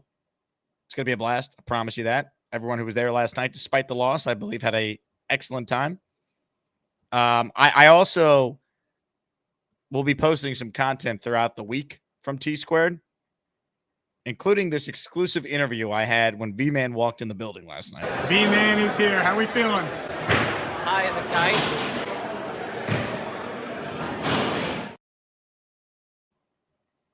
Good stuff from V-Man there. Tremendous. Anyway, more of your calls right now. And joining us right now is someone who is celebrating the big 3-0 on this fine Tuesday, September 10th. We say hello to Charles Eugene M. Gorman. Hey, Charles! You'll never get my chicken soup recipe. Hey, Charles! I'm not saying that Glowski takes steroids. Please, some of it. Hey, Charles! You'll never get my chicken soup recipe. Hey, Charles! I'm not saying that Glowski takes steroids. Please, some of it. Hey, Charles! Who is that lovely lady? Sing it this way, Charles! Yeah. Hello, Charles. Happy hold birthday. on a second, Jake. Remember the person you wanted to meet you? Here she is. Mom, say hi. Hi. Mama Gorman, hello. Good. How are you? The woman beside her famous chicken soup. We've heard amazing things about the chicken soup and the secret recipe. And I mean, I have thousands of people, maybe millions of people who want to know the secret recipe. Oh, God. Oh, boy. Putting a lot of love into it. That's what I could say. A lot of love. Okay. Then we're making some progress. Thank you, Charles. I mean, on your birthday, we should be giving you presents. You just gave the audience a present. My mother's, say right now, the strongest woman I know other than my grandmother. She has been one of my, if not my biggest supporters since childhood. She's been one of my biggest advocates. Mom, come on, relax. She's been one of my biggest advocates since childhood. She's been fighting for me since I was a child. And honest with you, I'm very blessed, honored, and pretty much lucky to have a woman like her in my life. And I mean that sincerely. Absolutely. Anyways, I talked about the game on my channel. I pretty much said you can't really talk about how good or how bad the offense was because they really weren't on the field. I mean, the 49ers had over 40 minutes of time of possession, correct?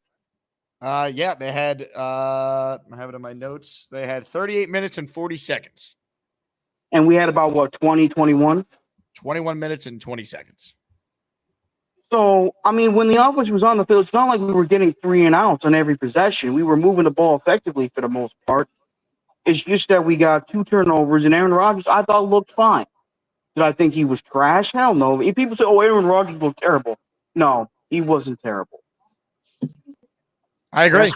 It was a tough game, but I don't expect the Jet defense to play that poor again. And for that, I have a message for Colin Cowherd. The offense is good enough. You just don't watch football very well. You probably watch football from space. Yeah, probably.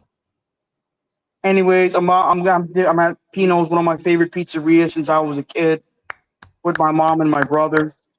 I don't know if I showed you guys the picture, but I purchased an ice cream cake from the Tano Mall Carvel. Very nice. So let me get a little feel for the birthday, Charles. We're celebrating the big 3-0. We're having some pizza. We got some cake later. Sounds like you're having a heck of a day. Say it again. My mother's having chicken marsala. Me and my brother having grilled salmon. We love salmon. Who's got it better than you today, Charles? What a birthday celebration. Yeah, it is what it is. I mean, I'm just lucky, that I have a great family that loves me, and I have good friends here on YouTube. And I, shameless self-promo, I will be doing a Hangout live stream to celebrate it on 8 o'clock tonight. Wait a second. You mean to tell me tonight at 8, there's a Charles Gorman birthday live stream? I'm there. I'm sorry, Mercedes. What's happening? This is Jake Asman. How's it going? Patriots fan. Watch out for her. She's a Patriots fan. Big Nick came for your dinner and your dessert. Who's Nick? Big Nick. Big Nick who? Here. Big Sean? Yeah. You called in and are you texting? No, you didn't tell me. Who did you tell you were coming here? I didn't tell anybody that I was coming here. Big Nick. What did he look like? Did he look like? Hold on a second. I think I know he is. He's like.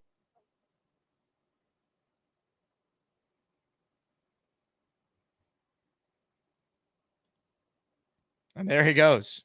Charles Gorman gone on his birthday, just like that. Hey, Charles, who is that lovely lady? A Patriot fan. Hi, I'm Charles, and I'm going to talk about Spider-Man and movies and sports and video games and maybe hot chicks.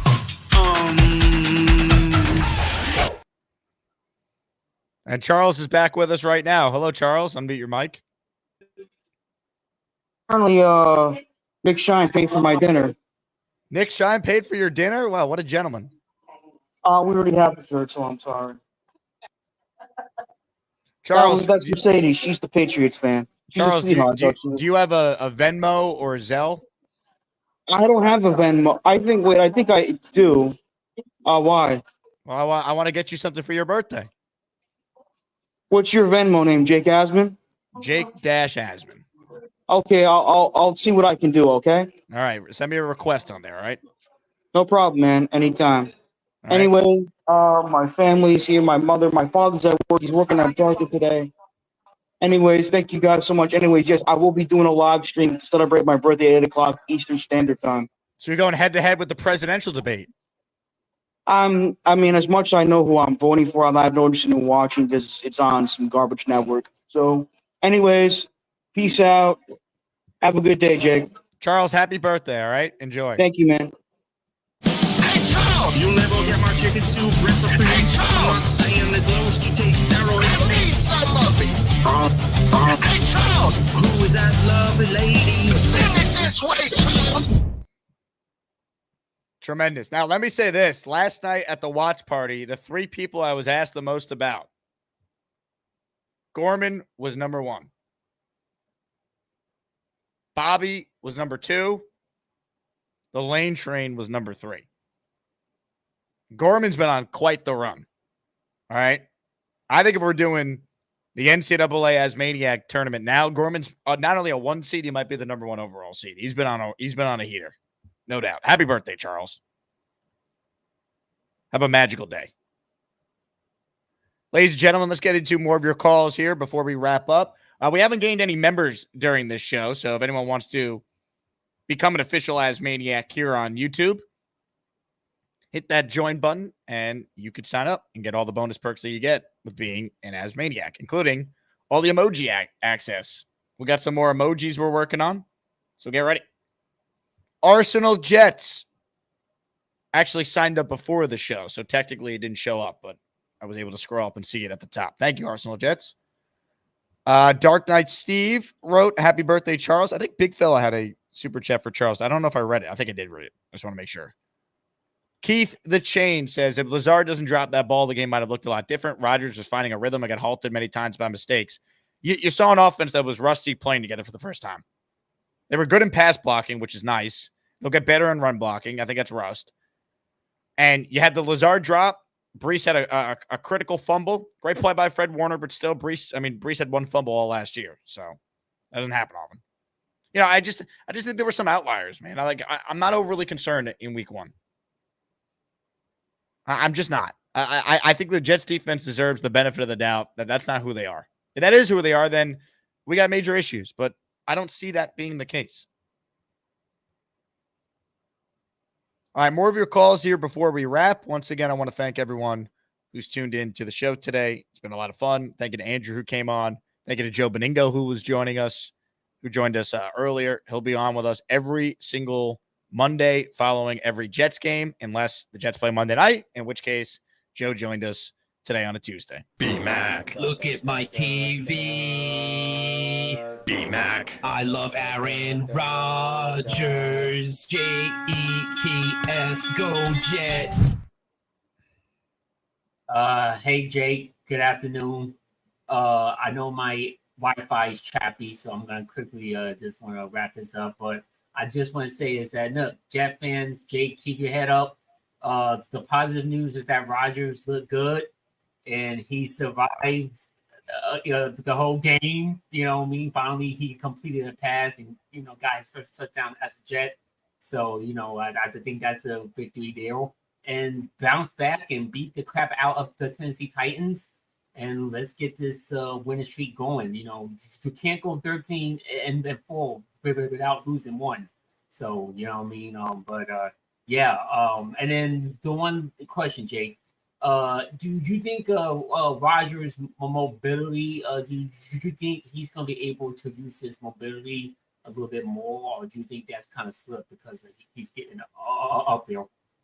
I think he will use it more. He said today in an interview on the McAfee show that he feels like he will be able to do it more. He says he's healthy. It's just like getting comfortable doing it in like a game setting. Like, I think I'll watch the film and realize maybe he could have taken off and used his legs a little more. I think that's the next step for him. It was his first full game in a year and a half, and people are trying to nitpick what we saw. What we saw was an offense that when they had some time and had some rhythm, they looked functional. I mean, that scoring drive where they went down the field and took a 7-3 lead, like that was one of the greatest looking Jets drives we've had in a decade, legitimately a decade. So yeah. I just think we got to calm down and recognize it's week 1. And it was week 1, and they're not going to face the Niners defense every week. Just enjoy it, Jet fans. Enjoy it, because you don't know how long it's going to last. Enjoy the greatness, which is number 8, and just appreciate it while you got it. B-Mac, before you go, what's the latest with you and Dave? Have you guys cleared the air at all? Jake, all due respect, I don't want to talk about it no more. I'm moving on. I said what I said, and if he wants to, keep doing his, keep doing his thing or whatever. That's on him. I'm just moving on. I think he called in to apologize. Should I put him on? No. Do you don't want to hear him out? No, because I feel like this is gonna be like a jinx or something like that. No. I feel like we got to hear him out. Tomorrow probably. It's just not today. Is there some sort of difference between today and tomorrow? I just called just to give you my take about last night's game and about how Rodgers looked, and that's pretty much it. I don't want to get to kitty cat drama or cat fight. It pains me to see two people I like fighting though. That's why I want to make this whole. Yeah, but Jake, he did started it though. He started it first, and I defended myself. And I hope, and I wish it had never gotten to that. But look, if you poke the barrel, I'm gonna come back at you, and that's what happened.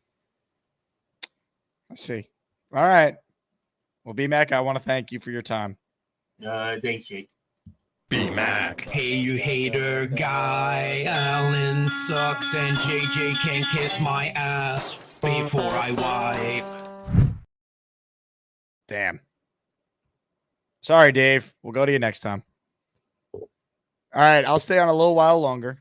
I've only done since the post-game show ended at 2 last night. That was a 2.5-hour show. We did 2.5 this morning. Now we're on another 90 here. You could tell Jets football is back, baby.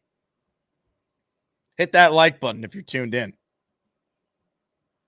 Comments, questions, super chats. I saw that Peter Castro asked for the call-in link, so I just put him in.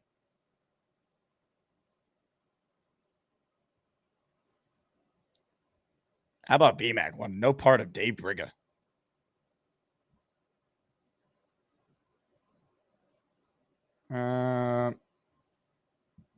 Hawk writes in, Zach led touchdown drives against the Texans that looked juicy last season. We're celebrating one drive. I don't know, Hawk. Maybe the circumstances are a little different. When Zach Wilson played well against the Texans that day, the Jets season was actually already over. Zach Wilson had already been benched. This was Aaron Rodgers' first game against an elite defense after not playing for a year and a half, a full game. I don't know. Maybe a little different. But obviously context and nuance, that doesn't work with you. Ladies and gentlemen, regular season Hawk is back, which means for the first time of what will be many times, we say hello to the hole for our pal Hawk. Now look what you've done. Hawk, no more protection from the Asmaniacs. Had to pull you out of the chat and cast you down with the sodomites. Some time in here will feel like you've been run over by the lane train. You understand me? You catch my drift? Give him another 24 hours to think about it.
Am I muted?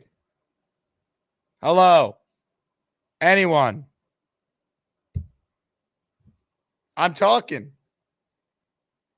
Still? I've had issues all day with the StreamYard. It is brutal. Jet Chaos is in the house. So is Dom C. Dom or Jets Chaos? You guys are content creators. If you guys want to call in, I'd love to hear your thoughts on the game. Good Lord. Also, let me see what I got here. Upcoming guest schedule here. I just got it finalized so I can announce it because we're moving everything around this week because the Jets played Monday night. Will Parkinson will join us at 9 a.m. tomorrow, so an earlier start time than normal. Will join us then. Jeff Parles will be at 4. Nick Faria will be at 10 a.m. on Thursday in his normal spot. Robbie Sabo, who is on a flight right now back from the Bay Area, will join us in his weekly spot at 4 p.m. on Thursday this week. Fireman Ed will be on Friday. Boy Green will be Friday at 4 p.m. So we got the upcoming guest schedule. Anyway. Let's see. Last chance to get in here. Peter Castro, where are you at? I extended the damn show for you. FPP says Jake Gator needs to change 2 to number 72 for the hole. Look, I'm not the biggest Clemens fan. I also can't sit here and argue for that change at this point. It hasn't been that bad. Sarah says, want to hear my thoughts, Jakey boy. Sarah, I would love to hear your thoughts. Please call in, and if you watch the game, give us some takes. There's nothing this audience loves more than a member of the 4% female demographic talking about the New York Jets. Normally Bobby's on hold. What happened to you, Bobby? That's Bobby's going after Sarah again. Hi, Sarah, my beautiful friend. There it is. I think, yeah, okay. All it. Carly says no one wants my takes, and for good reason. I agree. Horrendous takes. Maybe the worst takes we've ever seen. No, that's actually JJ or Gary. You know, I will admit something. I am surprised that Alan did not return to the chat today. I thought he wouldn't be able to control himself with his boycott of the show. I figured he'd be back. I figured he'd be all over it. But he's not. All right. Once again, today's show sponsored by Huga House. Get the hat Ruckard's wearing. Get the hat I'm wearing. Promo code Asman at HugaHouse.com. We also are presented by my friends at Underdog Fantasy. Did not win my first Jets Underdog pick of the season. However, what's great about Underdog is the show always goes on. And Underdog right now is actually offering a freebie for the Thursday night game between the Bills and the Dolphins. You could take Josh Allen higher than a half a yard passing, and you get a freebie. So combine that with 2 Jet props you like, and you got a great chance to win some big-time money Sunday against the Titans. I'm going to come up with something. I'll probably share it on the show tomorrow. So we have that coming up. Underdog Fantasy, promo code Asman. They'll give you a 50% deposit match up to $1,000. All right. I left it open for Peter Castro. He has yet to call in. So I'm going to wrap the show.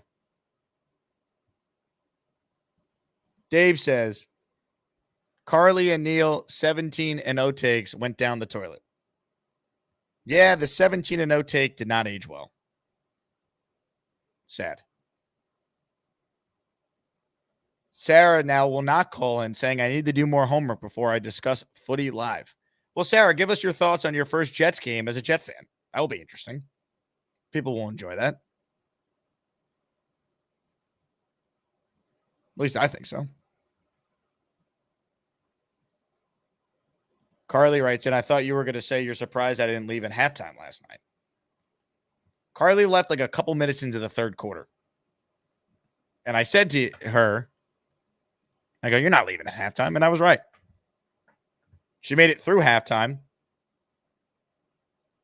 And then that was it.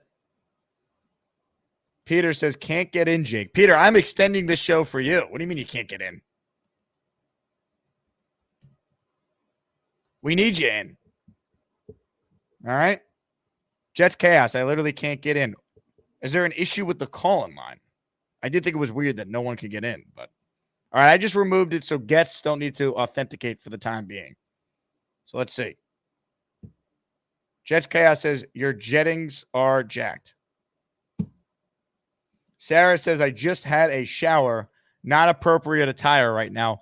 Bob, let me ask you this. Do you think we should have let Sarah on fresh out of the shower. No. That's inappropriate for Sarah. I agree. All right. I was leaving it to you.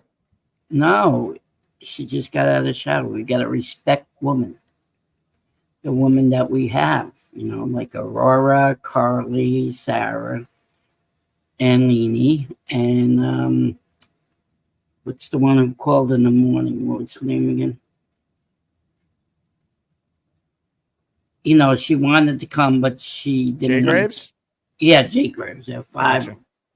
Yeah, so we have to respect the woman. We have to. I see.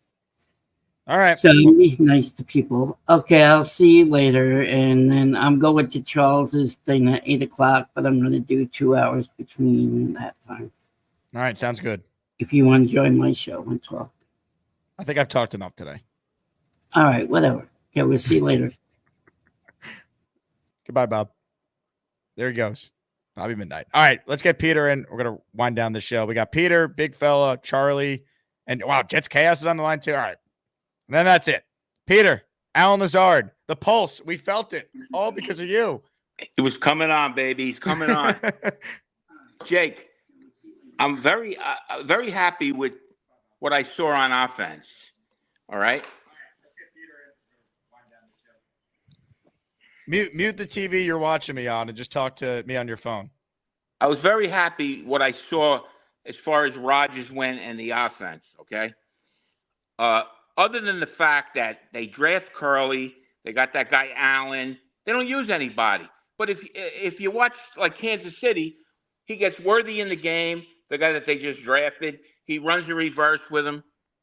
How come I can't hear him? I'm not talking. I'm listening to you. Oh, okay. He doesn't put he doesn't mix it up a little. How about putting 2 backs in the backfield instead of leaving just Breece Hall back there? How about putting Allen in there with him? That's one thing I didn't like. They got to make some changes. Yeah, I agree with you. But to be fair, we're talking about mid-round picks. Like Xavier Worthy was their first-round pick in Kansas City. And without Hollywood Brown, he's like basically their de facto number 1. You could argue. Like when they drafted Garrett Wilson, this staff also didn't play him as quickly as we wanted to. So I think it's a fair complaint, but it's a little different comparing Kansas City's situation to the Jets situation. Now, defensively, all right, the tackling is horrendous. And, I expected that game to be a lot closer. And they just didn't. I mean, they're not prepared for that. They were not prepared for that game. Again, they come out. The first series, they look great. All right, and they go to sleep. I don't know, what's going on with them. Then this defense he's playing with 4 linebackers and 3 linemen. He's giving them 5 yards before they get to the second tier. I mean, what is this? They don't blitz. Sauce Gardner has to attack. Needs lessons in tackling. He can't tackle anybody. I seen what's his name run right by him 2 or 3 times. He looks at him. I mean, come on. Where's the coaching here? I want to see some yelling. I mean, pull him out of the game and say something to him. Are you going to tackle, or are we going to watch you dance around the field all night? Oh, I mean, it was basically a team-wide issue with the tackling. I mean, Sauce was excellent in coverage. Like, you graded that as like the best corner in the league again. He's a great cover guy. He can't tackle, and he can't catch. No, he doesn't need to be an elite tackler to be great. Like he's been on right. He needs the other guys on this defensive line that all were awful last night. Like Clemens, I didn't think Jermaine Johnson played great. McKinley did nothing. I mean, we're showing the film with Fialkow. You were watching. Look how wide they are. Like it just, I was very disappointed with the defense. I think it's an outlier, but if they play that poor again against Will Levis and the Titans, we got major issues. I don't see that happening.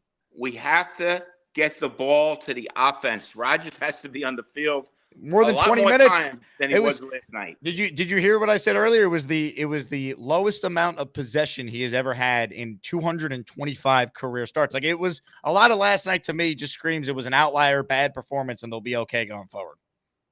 I believe offensively they're going to be okay. They got to get a few kinks out. Defensively, I'm not so sure. They better get. I was a little disappointed that guy Taylor wasn't in there. I thought he was better than what they were putting in there, but and they traded that guy to Buffalo, and today they picked up another running back. What was he? A returner. Yeah, they on the practice squad. I don't know that, but that means he's going to play anytime soon. I mean, that guy Covington looked good to me. Codrington, I mean, I didn't want to get rid of him, and if they were to get rid of him, I didn't want to trade him to Buffalo. No, I didn't either. But anyway, StreamYard is a pain in the ass. I don't know what's going on with them. We're back They now. don't let you in. You're good. It's open season. Okay, it's open season. Did you hear what Lazard said after the game? No. Shout out to my guy Peter Castro for believing in me. And he's gone. What is wrong with everyone's connection, man? Does no one believe in good Wi-Fi anymore? Rich says we need 300 likes. I want to give a shout out to Rich. He's the director of making sure people like every video that I do. Thank you, Rich. There's 410 of you watching right now. If 30 of you could click the thumbs up button, the Jets are guaranteed to win on Sunday. And if you don't, they lose. It's that simple. More of your calls right now. We say hello to someone that used to love Jeff Ulbrich. He might still, but that might take a hit after last night. We'll find out. We say hello to Jets Chaos. Hello, Jeremy. Hey, what's up? How we feeling? What's up? Did you and Green Bean do the live stream last night, by the way? Obviously, I was at the watch party, so I didn't get to see it, but I'm curious. We did. It was brutal. It was hard, man. We had Frankie with us. It's hard to have to stay positive, like you can't just be live streaming and having everybody with you. We had, at one point 800 people with us. You can't just sit there and just trash the team or anything. But look, it was a difficult game, but it was a game. It was one game. And I think that I'm not panicking that that's who we are as a team and that's our identity. And we're not going to be able to play these next few weeks and beat these teams. But I do think that we have to learn from the experience and realize that there might be a serious issue that obviously that they have to address. And that is the run defense. And, it was just way too easy for San Francisco running against us. I mean, it was just, it did, off tackle around the end. It didn't matter. They were just running free. And we have to figure that out because even if we could beat Tennessee and even if we beat teams like Denver and New England, eventually we're going to play someone good again. And when you play the good teams, and if we're going to be a championship team, we have to figure that out and make sure that doesn't happen ever again. Yeah, I hope it's like the Cowboy game last year. It's an outlier, Yeah. I don't think this team is that bad defensively.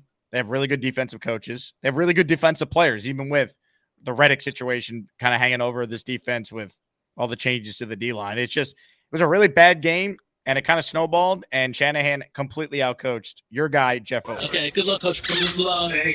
Good luck. We still love Ulbrich, though, right, Jeremy? Yeah, look, I'm not going to blame one person. And besides, the way that game went down, the way it looked to me, that was just we were outclassed from the top of the staff down. I mean, that was, Shanahan just outclassed us. It has to fall on Robert Saleh at the top, anyway.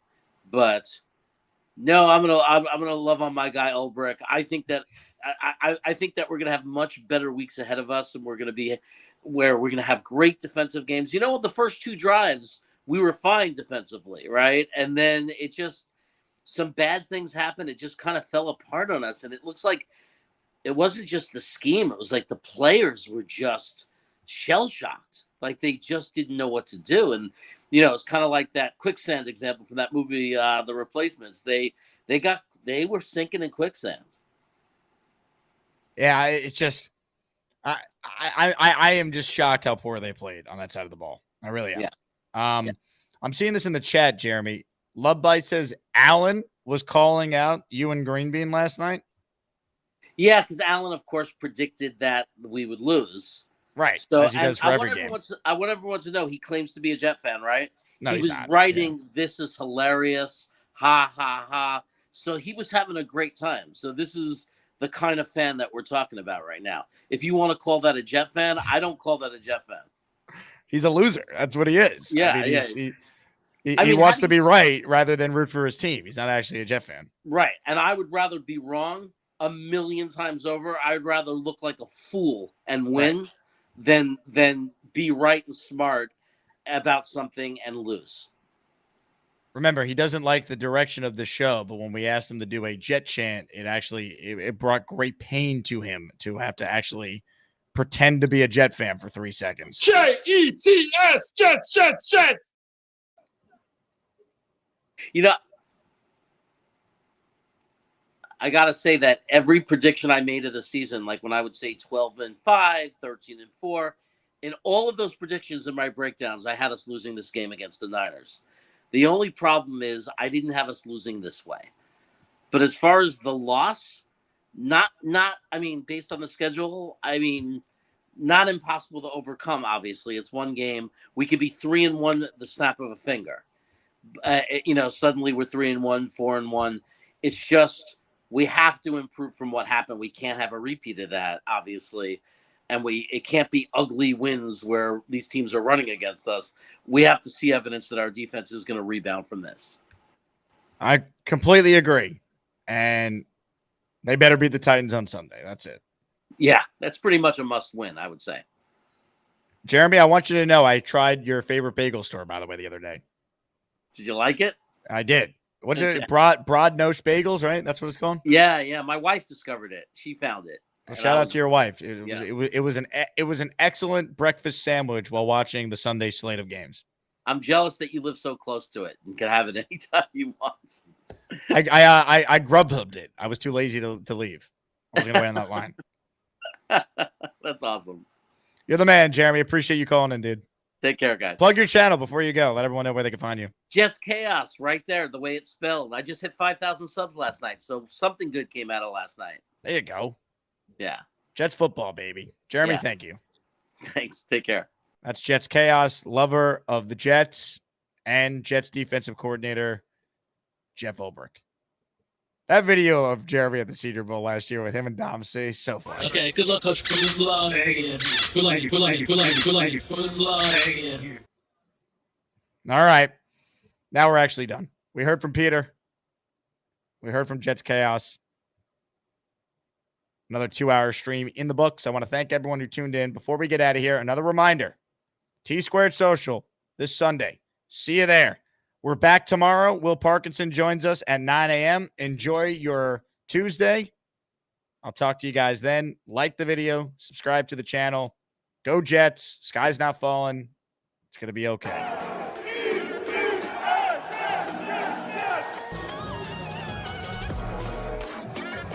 The yellow line and the goal line. Handoff to Hall. Touchdown Jets.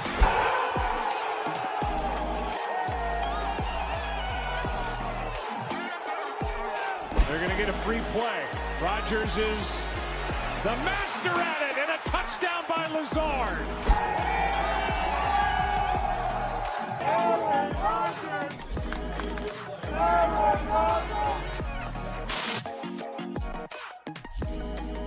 Hold on. Show's not over. No super chats are left behind. Dark Knight Steve says, happy birthday, Charles. How about that? Dark Knight Steve also says, Jake, I Venmoed you to give someone a membership for a year. All right. Future show this week, Dark Knight Steve. We will give someone a Patreon membership for the year in honor of Dark Knight Steve. Very nice of you. Now we're actually done. Thank you to everyone. Once again, you guys are great. Super chats were awesome.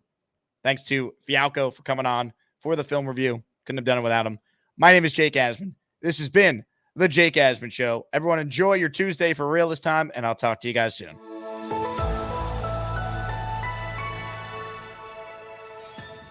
Andrew Fialkow is on hold, so let's go to Andrew, who's up next. Hello, Andrew. Hey, Jake. We're done. Tyrone, no super chats left behind. Good defenses get smoked sometimes. Last year, the Ravens smoked the 49ers. Relax, people, it happens. It's our year going on a run. Great point. Niners got smoked by the Ravens. Ravens didn't go to the Super Bowl. Niners did. Now for real. We're done. If you send a super chat after I end the stream for real this time, you're shit out of luck. I apologize. Thank you all. Go Jets. And I'll play a different video now. Woohoo. Jets. You're a degenerate gambler, and you're in your mid-50s. Who bets on the Jets? Have you not learned anything about betting? The Jets are going to come back. No, they're not. They're never going to come back. They're never going to come him, you friggin' a-hole! You guys football fans? I think the Pats could take the conference this year. I mean, the Dolphins are overrated and the Jets are choke artists. I wouldn't say that, Mr. Deeds. Why is that, though? You own the Jets, Deeds. I do? Whoa. That sucks. You think that scares me? I'm not scared of you, you pansy! Yeah, I'll put my own fist through your face, you friggin' a-hole! Hey, keep moving, you hump! Who do you want to win? The goddamn Jets.